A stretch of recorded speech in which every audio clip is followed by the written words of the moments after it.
que você precisa saber sobre o Antigo Testamento.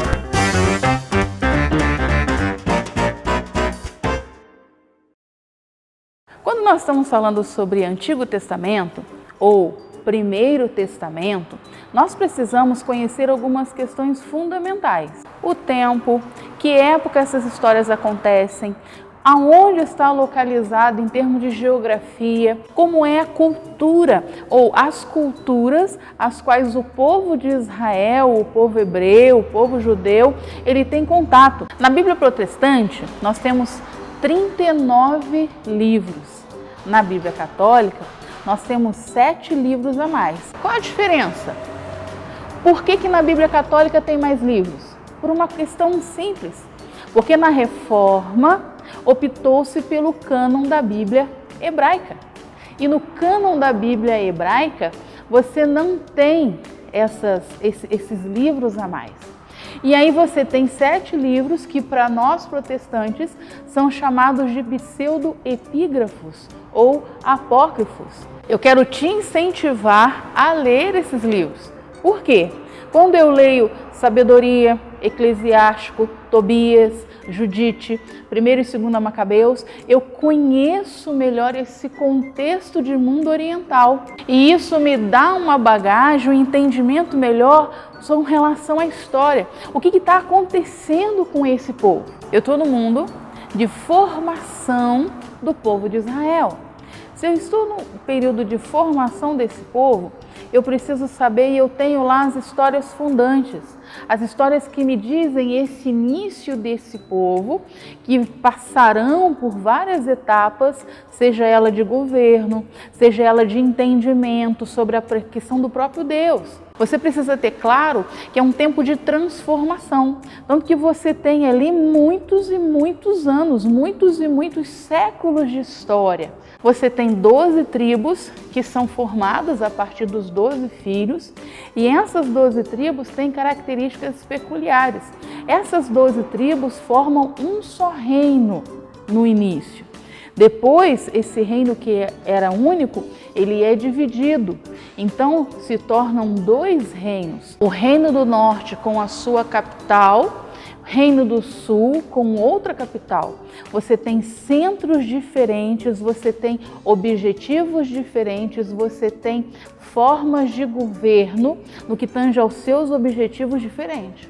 Você, professor e professora, precisa entender isso, para que você possa ter uma interpretação, um entendimento da palavra de Deus de forma mais acertada. Você pode tentar ler o Antigo Testamento ou o Primeiro Testamento com o óculos do hoje.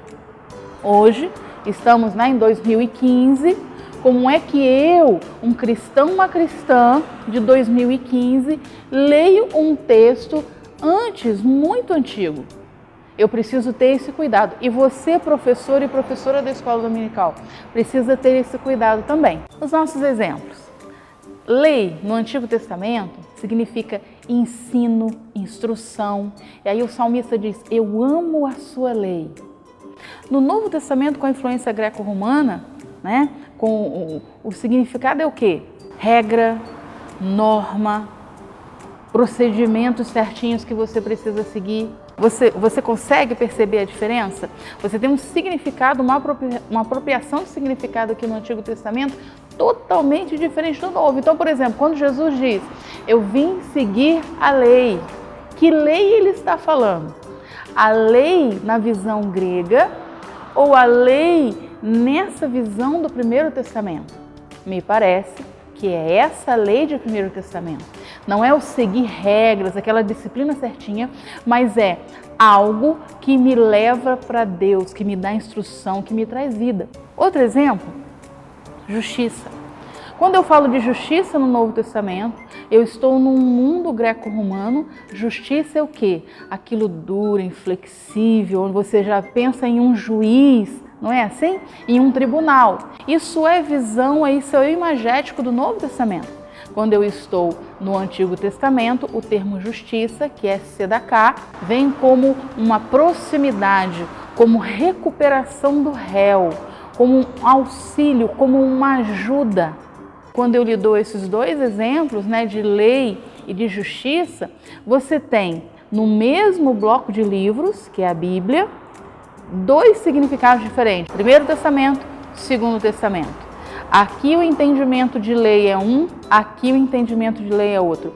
Aqui o entendimento de justiça é um, aqui o entendimento de justiça é outro. Professor e professora de escola dominical, você precisa ter clareza disso, para que você possa ler a palavra, entender e ensinar de forma correta. Seja um apaixonado pelo estudo da palavra de Deus. E para isso, busque os instrumentos necessários. Se você for um apaixonado, uma apaixonada, os seus alunos e as suas alunas também. E aí o ensino, o entendimento da palavra com propriedade, que liberta, virá sobre a vida dos seus alunos e das suas alunas. Aliás, esse é um dos objetivos da Escola Bíblica Dominical. Muito obrigada!